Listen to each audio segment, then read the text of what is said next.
নমস্কাৰ বন্ধু-বান্ধৱীসকল। আজি আকৌ কেইটামান গুৰুত্বপূৰ্ণ প্ৰশ্ন লৈ আপোনাক স্বাগতম জনাইছোঁ আছাম জ্যোতি চেনেলৰ অন্য এটা নতুন ভিডিঅ'লৈ। যদিহে আপুনি ADRE আৰু আছাম পুলিচ প্ৰিপাৰেশ্যন কৰি আছে তেন্তে এই ভিডিঅ'টোৱে আপোনাক যথেষ্ট সহায় কৰিব বুলি আশা কৰোঁ। আৰু যদিহে এতিয়ালৈকে আপুনি আমাৰ চেনেলটো ছাবস্ক্ৰাইব কৰা নাই তেনেহ'লে চেনেলটো ছাবস্ক্ৰাইব কৰি ল'ব আৰু ভিডিঅ'টো যদি ভাল পায় তেন্তে লাইক, কমেণ্ট আৰু শ্বেয়াৰ কৰিবলৈ নাপাহৰিব।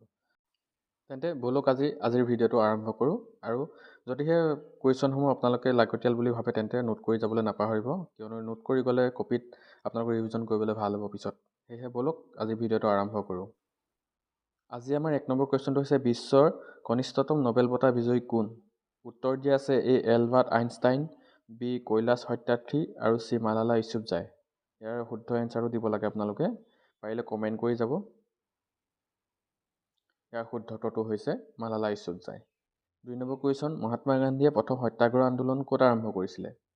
উত্তৰ দিয়া আছে A. Sabarmati Ashram, B. বদৰদোৱা Ashram, C. চৌৰি চৌখা আশ্ৰম আৰু D. চম্পাৰণ আশ্ৰম।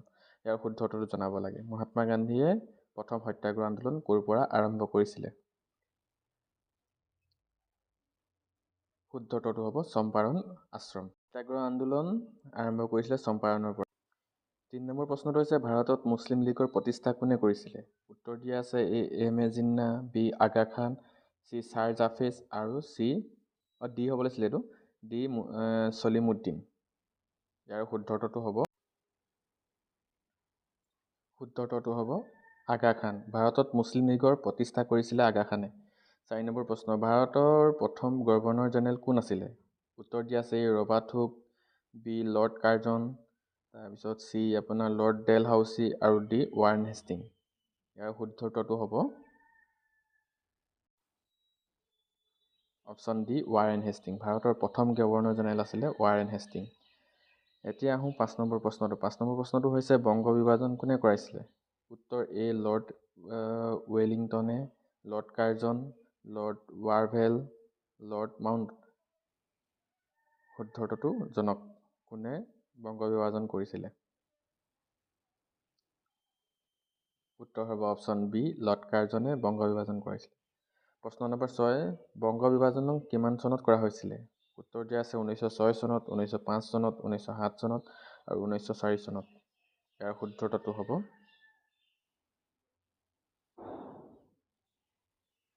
1905 চনত। বংগ বিভাজন 1905 চনত কৰা হৈছিলে। লৰ্ড কাৰ্জনে কৰিছিলে বংগ বিভাজন। 7 নম্বৰ প্ৰশ্নটো হৈছে মহাত্মা গান্ধীয়ে অসহযোগ আন্দোলন কেতিয়া আৰম্ভ কৰিছিলে? উত্তৰ দিয়া আছে 1920 চনত, 1921 চনত, 1922 চনত আৰু 1925 চনত।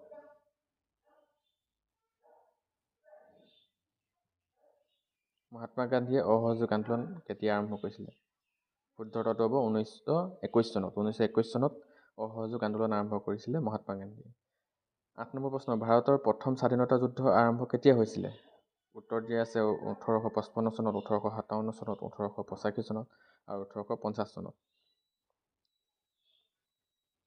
ইয়াৰ শুদ্ধটো হ'ব 1857 চনত। ভাৰতৰ প্ৰথম স্বাধীনতা যুদ্ধ হৈছিলে 1857 চনত। 9 নম্বৰ প্ৰশ্ন, ভাৰতৰ প্ৰথম ভাইচৰয় কোন আছিল? উত্তৰ lord Curzon, lord Wellington, lord Canning আৰু লৰ্ড ৱাভেল। ইয়াৰ শুদ্ধটো হ'ব উত্তৰ C. Lord Canning. ভাৰতৰ প্ৰথম ভাইচৰয় হ'ল লৰ্ড কেনিং। 10 নম্বৰ প্ৰশ্ন, ব্ৰাহ্ম সমাজৰ প্ৰতিষ্ঠাপক কোন আছিলে? উত্তৰ দিয়া আছে A. Raja Rammohan Roy, B. Arvind Ghosh, C. Gobinda Chakraborty আৰু D. স্বামী বিবেকানন্দ। আৰু ইয়াৰ শুদ্ধটো হ'ব উত্তৰ A. ৰাজা ৰামমোহন ৰায়। ব্ৰাহ্ম সমাজৰ প্ৰতিষ্ঠাপক হ'ল ৰাজা ৰামমোহন ৰায়। মনত ৰাখিব। 11 নম্বৰ প্ৰশ্নটো হৈছে মহাত্মা গান্ধীৰ ৰাজনৈতিক গুৰু কোন? উত্তৰ দিয়া আছে দাদা বলৰাম, গোপাল কৃষ্ণ গোখলে, লালা লাজপত ৰয়, বাল গংগাধৰ তিলক। ইয়াৰ শুদ্ধটো হ'ব অপশ্যন B. গোপাল কৃষ্ণ গোখলে। গোপাল কৃষ্ণ গোখলে আছিলে মহাত্মা গান্ধীৰ ৰাজনৈতিক গুৰু। 12 নম্বৰ প্ৰশ্ন, কোনে ভাৰতত বিধৱা বিবাহ প্ৰচলন কৰিছিলে? উত্তৰ দিয়া আছে K. নচ ৰাজন, পণ্ডিত কৃষ্ণকান্ত, ঈশ্বৰচন্দ্ৰ বিদ্যাসাগৰ আৰু বাল গংগাধৰ তিলক। ভাৰতবৰ্ষত বিধৱা বিবাহ প্ৰচলন কোনে কৰিছিলে? উত্তৰ হ'ব ঈশ্বৰচন্দ্ৰ বিদ্যাসাগৰ। তেওঁৱে কৰিছিলে বিধৱা বিবাহ প্ৰচলন। 13 নম্বৰ প্ৰশ্ন, ভাৰতৰ শেষ গভৰ্ণৰ জেনেৰেল কোন আছিলে? উত্তৰ দি আছে চক্ৰৱৰ্তী গোপালচাৰী, লৰ্ড ৱেলিংটন, ৰাজেন্দ্ৰ প্ৰসাদ আৰু লৰ্ড কাৰ্জন।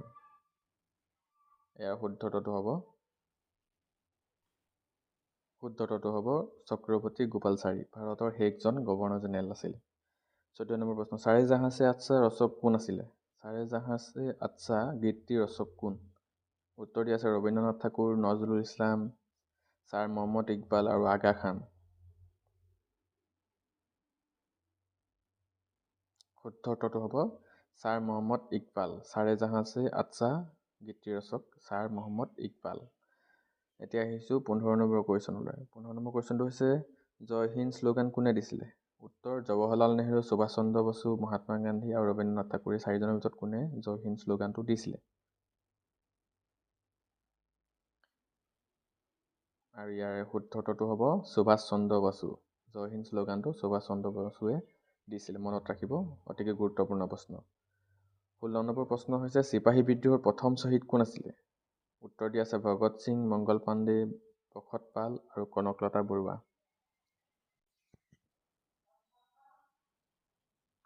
আৰু ইয়াৰ শুদ্ধ উত্তৰটো হ'ব মংগল পাণ্ডে। মংগল পাণ্ডে আছিলে চিপাহী বিদ্ৰোহৰ প্ৰথম শ্বহীদ, মনত ৰাখিব। 17 নম্বৰ প্ৰশ্ন, জালিয়ানৱালাবাগ হত্যাকাণ্ড কেতিয়া সংঘটিত হৈছিলে বা কেতিয়া হৈছিলে? উত্তৰ দিয়া আছে 1928 চনত, 1929 চনত, 1930 চনত, 1931 চনত। আপোনালোকে 17 নম্বৰ প্ৰশ্নটো কমেণ্ট কৰি জনাব আৰু ভিডিঅ'টো কেনেকুৱা পালে জনাব। যদি ভিডিঅ'টো ভাল পাইছে তেন্তে লাইক এটা কৰি দিবলৈ নাপাহৰিব। আৰু যদিহে প্ৰশ্নসমূহ ইম্পৰ্টেণ্ট বুলি ভাবে তেন্তে লগৰবোৰৰ লগতো শ্বেয়াৰ কৰি দিয়ক, যিসকলে প্ৰিপেৰেশ্যন কৰি আছে আছাম পুলিচ আৰু ADRE। আৰু লগতে আপুনিও প্ৰশ্নসমূহ নোট কৰিবলৈ নাপাহৰিব। তো আজিলৈ ধন্যবাদ।